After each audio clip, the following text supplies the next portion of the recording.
Hi, it's Nicole, and today myself and Lisa over at Life and Layouts are diving back into the Dark Side Challenge.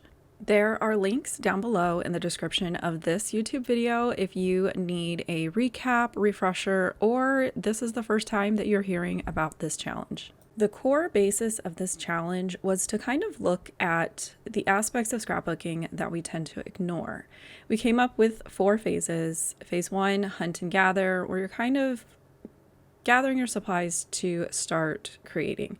Phase 2, you are furthering that planning phase by printing your photos, prepping anything like cut files, sketches, that type of thing. Part 3, we are in that creating phase. And then part 4 is the one that I'm really kind of focusing on today, which is those finishing touches, which are going to be different for everybody. Now, I've shared this before in previous Darkside videos as well as my Facebook group. This is a PDF that I created to help myself and my personal process when working on Darkside. And for me, Darkside is a way for me to kind of narrow my scope of focus. And I am still very much focused on the year 2020 and trying to get that year completed as much as possible. I use this to kind of mark off the different phases, give myself some notes, and typically I take this kind of 1 month at a time, not looking at the entire year and getting overwhelmed. This just sort of helps me map it out. Sometimes I've done, a couple months at a time where I've only really gone through phase 1 and looked at my photos. I've gone through phase 2 and kind of targeted which layouts need to be made. And sometimes I don't get to phase 3 until I've got, that dedicated time to put those layouts together. Now, like I said, I today am focusing on some behind the scenes looks at phase 4. I don't always have a chance to tackle phase 4 each month, but again, I'm not focused on Darkside in that monthly aspect anymore, or at least right now. I'm really hoping in 2026 I can kind of get back into that. However, I'm just taking things as they come and fitting things in where I can fit that time. And sometimes I have to sort of pause everything I've got going on and really make that dedicated focus on phase 4 where, things need to be cleaned up. Journaling needs to be either fixed, finished. Maybe I didn't put a date on something. Layouts need to be put away. That type of stuff. Now, for me, typically the first stop when it comes to phase 4 of the dark side is to clean up. It's not always this bad. However, I'm gonna try to do another video where I explain this yes year that I'm having and some of the focus and projects that have come my way this year. I had just finished a very large project that was going on alongside other design team commitments, channel content, stuff like that. So it was one of those things where I desperately needed to clean my room, but I also needed to get something done because I was shipping it back to somebody, and that takes time. So typically, phase 4 is me cleaning up my room first. I feel like every time I clean up my room and I've got that clean slate, the first couple projects, I'm pretty good about putting everything away, going back to that clean slate, and kind of continuing on through what is phase 3, essentially. I still look at my process in those phases of the dark side. They just don't always land on that 2020 target of getting that year completed. But I will say that anytime I'm issued like an assignment, a collection to use, the very first place that I go to look for things is in 2020 because it's still on the back of my mind that is a major focus for me. So this, I feel like, is such a good example of normal people would clean their entire room and then move on to things like this. I know that later on in this day that I needed to edit these photos, get them posted, sent to where they needed to go. Like, parts of the content that need to go somewhere. So I just cleaned this one part of my desk so that I could go ahead and use this to kind of stage up some projects that I needed to photograph. So I do kind of bounce around because I am, I've got deadlines, I've got emails to return, I have things that have like deadlines and due dates and stuff like that. And I just kind of, clean as I go. The whole time I'm cleaning, I am mapping out, what needs to go after this. And when I'm doing this is also when, like, I have the SD card on my camera, but I have a second SD card. That one, the files are currently transferring over to my computer while I'm cleaning. And then a lot of times I will stop. I will drop a bunch of files into my video editing software because they take a while to kind of upload before I can really do anything with them. And so those are things that I don't like to just kind of sit there and wait on. So I will let that kind of like file transferring, rendering, that kind of stuff, I will try to stack tasks as much as I possibly can and have that going while I'm doing something like this. And I just kind of take one side of the room and kind of go as I can. Like I said, this was all part of a very large project, and I do start those projects pretty organized. Everything's kind of, separate, very, very clean, very organized. And then the closer I get to the end of things, the more stressed I'm starting to get, and my desk very much reflects that by the end. But I will say that project went really well. I absolutely loved the finished product, and obviously I'll share with you guys when I can. Probably will be discussing it, like I said, when I do a video kind of touching on what I am calling my yes year and kind of sharing some behind the scenes things with that in that video. And a lot of this stuff, like, I'm kind of trying to clean it up as I go. I do have a folding table right here behind me that I kind of put things on as I'm going. Like, I didn't bother putting all of those cardstock scraps away just yet. I just put them in that bin, set them to the side. Now, let's all be impressed with my beautiful censoring here in the corner. I didn't realize that I had a printed email right there, and I was like, oh, I don't want anybody to be able to read that. Like, let me find a way to cover that. So yeah, just go ahead and ignore that. But this is typically how I work. I clean off a surface. Anything that doesn't belong there kind of gets staged over here on my little folding table. And this folding table is either, housing things that I need to work on, or in this case, once I've like finished a batch of a bunch of projects, it becomes this like landing ground of places that I need to put things away. And I had mentioned in my Facebook group, I desperately need a trip to IKEA because I am identifying more things in my room that the current storage solution is not actually a solution. And so I need to kind of rethink how I home certain things. But IKEA is like a 30-minute drive away. So I haven't gone yet, but what I'm basically going to do is I'm going to take the different storage pockets that I use, different samples of product that I want to store, and, go to the showroom and just start stuffing things in drawers and seeing what fits and what doesn't fit and what's in budget and what's not in budget, that kind of thing. I will say some of these paper scraps, I know a lot of people would just throw away. This is a insane level of scrap keeping. If this is not for you, don't do this. But a lot of these you would think are done, go ahead and throw them away. And I surprise myself sometimes with how often I pull them out and die cut the smallest things from.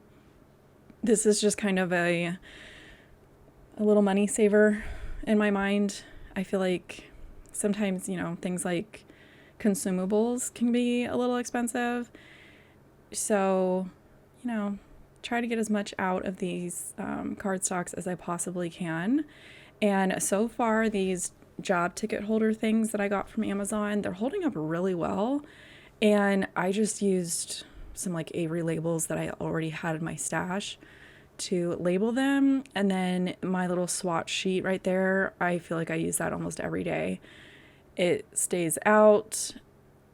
I love that I can see all of it at once. It's super easy, especially like this needing to put the paper back. I do like having it in order because then I can find the colors. This is probably the only thing in my entire room that is anally organized and stays anally organized, which I just kind of find hysterical knowing me and who I am. But, you know, what's right for me is only going to be right for me. So, again, I just kind of go from one thing to the next. And it's usually things that have a home, things that have a dedicated home. Some of this stuff floats around my room, things like that pink bin, the Spellbinders like stacking trays. Those kind of just get left out, never really in the same place because they get used for so many different things, and I kind of use them almost every layout, every card project. I really like them for sorting like pre-made dies, die cutting, stuff like that. So they just kind of hang out because they get used so often. Now, this main area up here is really why I need to go to IKEA. And don't get me wrong, it is a blessed problem to have, but it's starting to get a little overwhelming. A lot of those dies are just not really organized anymore. And it's starting to bother me, even knowing how messy of a person I am. So sometime in the next couple weeks, I have got to get myself out to IKEA, and I kind of have an idea of what I think is going to work and storage solutions. I'm also using these stash stacks from Spellbinders. These are kind of what I store like ready to go projects in, and then I also put like when I finish up a project, if I know I'm not going to take the time to put my dies away really well, I've got scraps, I need to clean stamps, like a lot of times I'll just kind of put everything in one of those and then do like a detailed clean later. Now for my vacuum girlies, here's your 10-second clip, okay? Peep the socks. If you know, you know. If you've listened to that episode of the podcast, leave me a comment below. Drop that phrase for me. I'm not even vacuuming my entire room in one go. I know that this is triggering some people, but it's never the same. I either do everything in the room all at once or I take it, side by side. Black Box is creating collections. I promise I'm going to touch it soon. Clear Box is month in review. And now I am figuring out, what is in the path ahead of me as far as projects, assignments, design team commitments, hops, that kind of thing. I use the letter size ones to put my like Spellbinders card projects in there. And I try to kind of keep them stacked in order of like when products release or when like we can share them. I very much got September and October mixed up. So I don't know how I'm going to handle the videos for those, but I guess that's future me's problem when I get done editing this massive video. And then I use the 12 by 12. I've got one of them that I keep finished projects in. I don't know why I can't say projects today.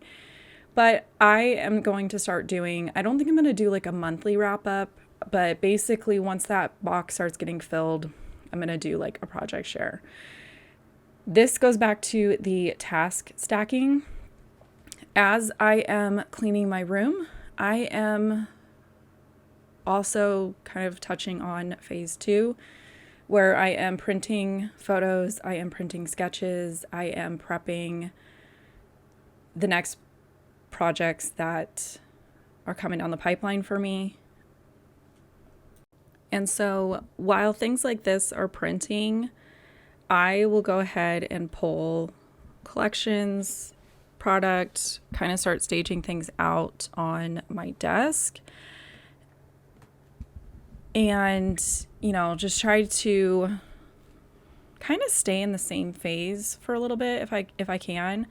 For me, it can take me longer to find photos that match like the vibe of a collection or the theme, figure out a plan, like do I want to do something on my own, pick a sketch, figure all that out.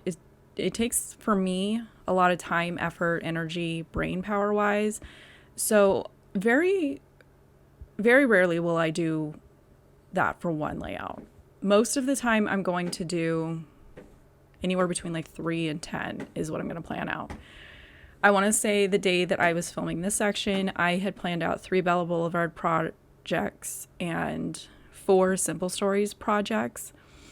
And I didn't get to the printing part, but I have 3 Creating with Collections layouts planned. As far as like, I wrote it down on a Post-it note and it's staring at me. I will get there. But this is pretty much the level of planning that I will do. This just makes sense to me. Just because it's in the pile doesn't mean that it's going to get used, but it is enough for me to get started. I'm going to jump back to some stuff that is more phase 4 for Darkside. And I decided to go ahead and label the albums that are currently sitting up in my room, which I want to say is like 2020 through 2025. It was one of those things where I could recognize that I had been avoiding this task and it just needed to get done. I do cheat a little bit here. Sometimes if I trim these too small and they don't really hug this like metal bracket very well, I will put a little piece of ATG on the back of it and kind of rub it on the album, and it's just enough to hold it. But it's also like I could pry it off without ruining anything too. And then I have them printed out to say like January through June, July through December. And basically if I have an album where I don't have it, it's not full enough to split into the 2 albums yet, I take that second label with some tape and just tape it to the inside of that album so that I know when it gets full and I split it into a second album, I've already got that label cut, ready to go. I just need to peel it off and put it in. Now, you're going to see here, like that one goes in that album, but I pulled it out because it's part of the Creating with Collection series. And I know that as I work through that series, I'm going to do some layout recaps and layout shares. So it just needs to live with Creating with Collections. It can't live in an album yet. All of these have process videos. So if you're seeing something that you're like, I've never seen that, check my channel. you might be behind on videos. Or leave me a comment on like a specific one and I can probably get you a link. So this was, it's another thing. If I'm already going ahead and labeling albums, I'm going to go ahead and just put some layouts away that are ready to go. They don't need to be held back for a layout share. I want to say most of these were from a recent layout share that I did. Because like I said, I really want to kind of have that be something that I start doing. Those layout share videos seem to be doing well. I feel like viewer wise, like you guys seem to really like them. And I've had a couple people mention either in my group or in the comments that the layout shares was kind of how they figured out that they were either behind on videos or that they had missed some videos that they wanted to see how the layout came together. So like I said, I don't know if it's going to be monthly. I think I'm just going to put everything in that stash stacks until it starts to get full enough for a video. Do you know what I mean? Like, I don't want to have you guys sit through a layout share and there's only like 5 layouts when there's process videos for those as well. I feel like to me, like, especially when I watch layout shares, I love when there's like 15 or more like projects to kind of look at and hear about. So again, I'm just kind of going through, I'm putting away layouts that are up here, labeling the spines of the albums that are up here. And like I said earlier, this is a chore. This is a task. This is very, very dark side for me. I wish that I could be a little bit better about putting layouts away, but that is one of the core things about Darkside, is that push to do these things that you put off. And the more that you push yourself to do these tasks, the more they become just part of the routine. They become less of a struggle, less of something that you just don't want to deal with. And personally, I am somebody who small bites is better. So if I can keep up on this, it would be so much better for me. Now, this was one of those things where I had these two layouts, the splash pad on the left, craft weekend on the right, where I was like, there is absolutely no way that this happened on the same weekend, because splash pad happens on a school day, Pink Fresh events do not. So when I pulled out my phone, I was checking dates, quickly figured out one of them was the wrong year. So that's going into a pile for another dark side task that I'm going to go ahead and tackle in this video as well. It's things like that where I feel like I think I do a decent job dating my layouts. We are all learning together that that is not true. And I sometimes end up with a stack of layouts that either have a typo in the journaling, the date is missing, the date is wrong, something needs to be fixed. And a lot of times I just kind of talk myself out of the fix because, you know, it's going to be a 10 or 15 minute kind of dedicated to such a small thing. But the day that I was doing this, I was like, look, I've got a good handful of things that really need to be typed up on my journaling strip template thing. And I can kind of knock out a handful of these and just get it done. Sometimes you just kind of have to tell yourself, like, look, just get it done. You'll feel so much better when it's over. And then you can kind of move back to the more fun phase of the creating and creating the mess. So I do have more layouts that need to be put away, but I really just did not want to carry them all downstairs and do like a full-on layout put away session. I'm recognizing that it's those big sessions that just give me the ick and I don't want to do it. But if I can kind of focus more on, you know, 4 or 5 albums worth at a time and bring them up, and then really focus the entire process of the workflow for me on those 4 or 5 albums of making sure that they're all in order, making sure everything's dated, making sure that they're marked off on my tracking sheet. The thought of doing that for every album that I have becomes that overwhelming mental stopping point for me. So I think the key for me is really going to be small piles, small sessions, and just try to make those sessions more frequent. So I can already tell based off these month-end reviews that this is my 2020 album. I am pretty close to saying that 2020 is done. I need to probably this month sit down with my album, really compare it to my photos in my files, my tracker sheet, and really kind of nail down what's left that I feel like warrants having a layout. I am very much somebody that feels like just because the photo was taken doesn't mean it needs to be on a layout. And that was where I really fell in love with things like month in review, because I could put photos that I still love, and I like that it's a glimpse into things that we were doing, but there's not really a story that needs to be told. It doesn't need to have a dedicated layout, that kind of thing. Even just putting these ones away, I found a layout that the date was wrong. I don't even know.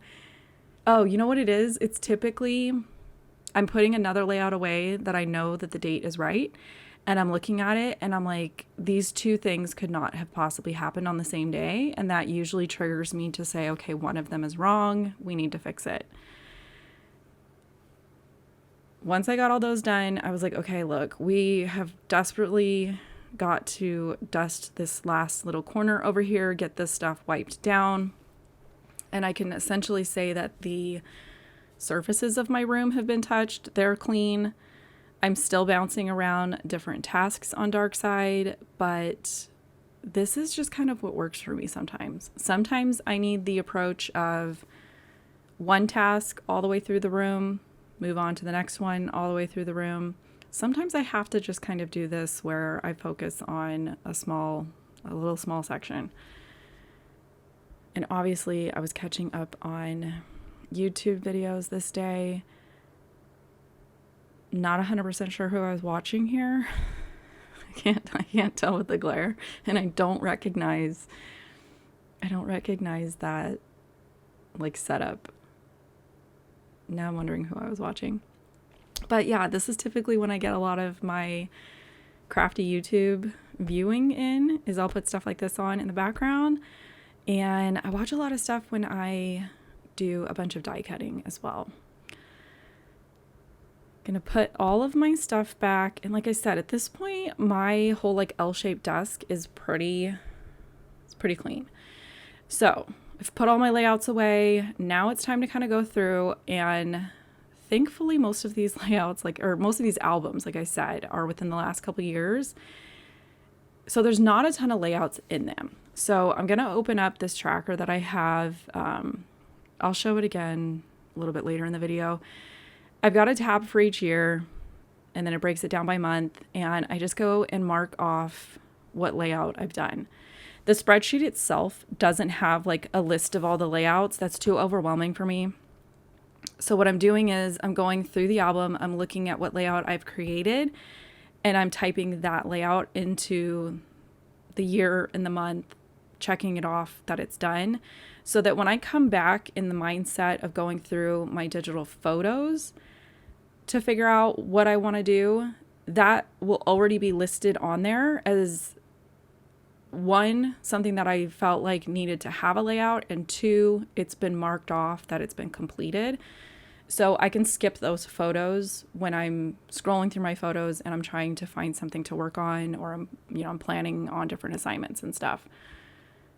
That's probably not super clear, but it's a process that works for me. It's a process that makes sense for my brain, and we all work very different. I want to say Lisa tends to start her like organizing and her tracking and her list making based off of her photos. I am very much somebody that is kind of catching up and trying to carve out a way to track this stuff.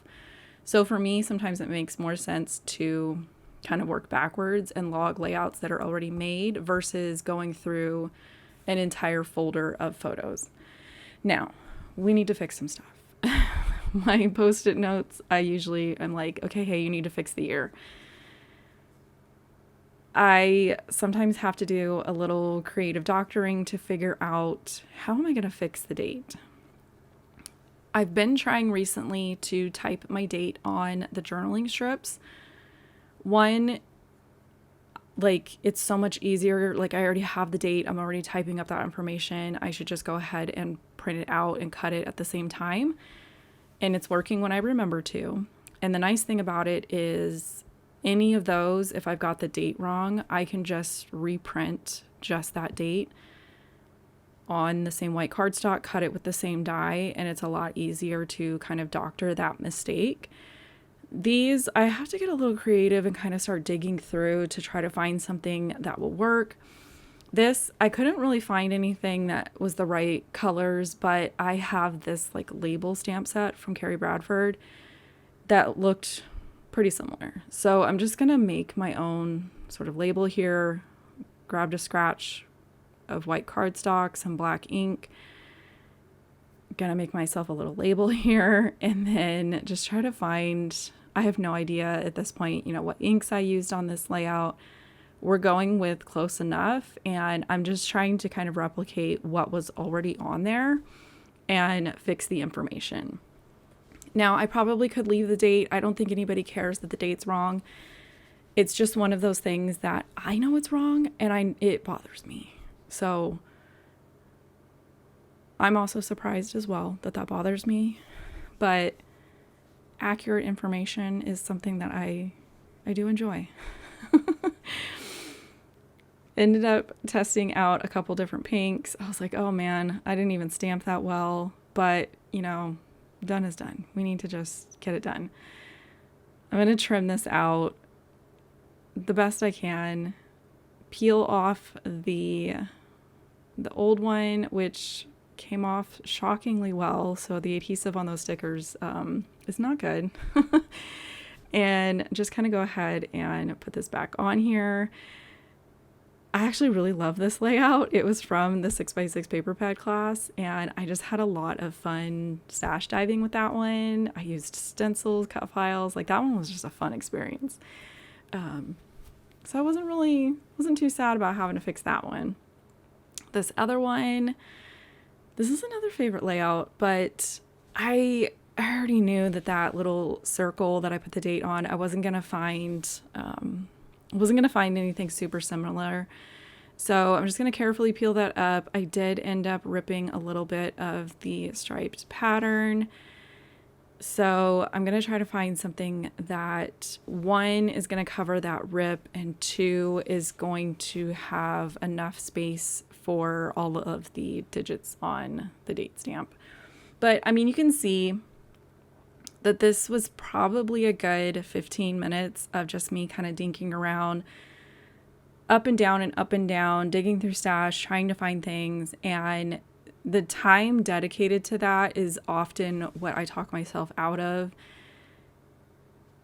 when I find mistakes like this, and there's only one of them. That's why I will kind of set them aside. And when I've got a handful of them, it just makes more sense to me to take, say, 30 minutes to fix all of them and kind of already be in that mindset of looking for labels, date stamps, ink pads, that type of stuff. Now, this is what I was talking about. This is just a super basic tracker that I made that makes sense to me. Typically at the beginning of a year, I will have an album cover page. So this one is 2022. So what I'm doing is I'm flipping through the layouts on my desk and I'm logging the ones that I've done, making sure to check that box. And then I'm not focused on any of the stuff that I've got in that right-hand column. That is more when I come in and I look through my photos and I'm really trying to kind of close a month. I go back and check things like Snapchat, Facebook, downloads, anywhere that there could possibly have been photos that say weren't on my phone or my camera, and go check and just make sure that I have everything. And again, that's only going to make sense to me. When I am focused on completing something, so say like 2020, is when I will go through and see how like March is empty. I will go to like my March folder. I will look through my photos and I'll start listing things like March month in review. And then I'll start listing events or things that happened that I want to do a dedicated layout. I will list them on there, put the date, and then it's on there to tell myself later, when I come back and look at this, that that's something that I want to create. So I kind of look at this tracker, from two different sides. I'm logging layouts that I've already done. And then when I come in with that mental focus of looking through my photos and really trying to get them done. But I don't scrap chronologically. This is more, in a sense, to help me not duplicate layouts. So when I'm planning a project and I'm like, okay, I'm going to use, I'm assigned this collection. I need to create a layout for this theme. I think I want to use these photos. I can go to this and I can look and I can be like, oh, I already logged a layout literally for that day, that event. So I need to go find something else. This is another thing that I took the time to do during this process. This is like organizing that I would typically do after I've done a project. I decided to go ahead and organize these dies before I start the project to kind of speed up the cleanup process. This way I've, created the home on the magnetic sheets. They're ready to go. I can just kind of put them back in the envelope, put them in my fridge bin, and move on to the next thing. This is just something that, like, again, it's those things that they're just not that fun. And I don't want to do it by the time I'm done with the project. So doing it before was a very good idea on my part. And it also kind of helps me look at it. And as I'm going through all these dies and putting them on the magnetic sheets and I'm really looking at everything, it's really helping me kind of come up with concepts and ideas of what I think I want to do. And then these, I just print out screenshots on the product page from Spellbinder's website, because a lot of times I don't get packaging like that has the images and stuff on it. But I just put 4 of them on a document, cut them, and then put them in the little pouches. And these are now ready for me. I keep the little Ziploc bag that the dies came in, and I use those Ziploc bags for like extra pieces of cardstock when I'm working on projects. Now, this is everything that I have printed and planned while I was cleaning my room. All those stacked tasks this is me kind of laying everything out and getting like that visual of what needs to get done. When is it due? What do I need to work on first? That kind of a thing. So each of those boxes is representing a separate project. Each of those piles with the Bella Boulevard product is a separate layout that I am going to be working on. And then I even prepped 4 Simple Stories projects ahead of time. And with this one, I didn't pull all the product. It's a lot. These holiday collections are very full, and I just didn't want to have all those piles on my desk. So I just grabbed the 6x8 pads and put my Post-it notes on those. I've got sketches and like class content that I think I want to pair with them. And then these are all small enough that I can just go ahead and stack them in my little pink bin that I said this thing just gets it gets moved around the room, and whatever I'm working on is, what needs to go in there. So I believe that is all of the footage that I have from stuff that I've been working on the last couple weeks. Again, this is all like those tasks that you just don't think about. And some of those other phases with like the planning and the prepping, the printing, I very much tackled a lot of this in a batch mentality. All right, I'm going to leave you guys here. Make sure to check the description box below for links to previous Darkside information, Lisa's video that she's dropping today as well.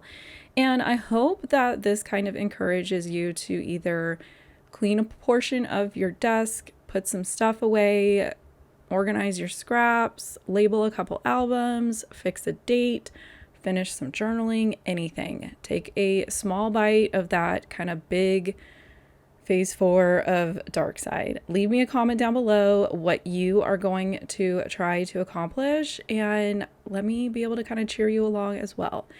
With that, I'm going to leave you guys here, and I'll talk to you later. Bye.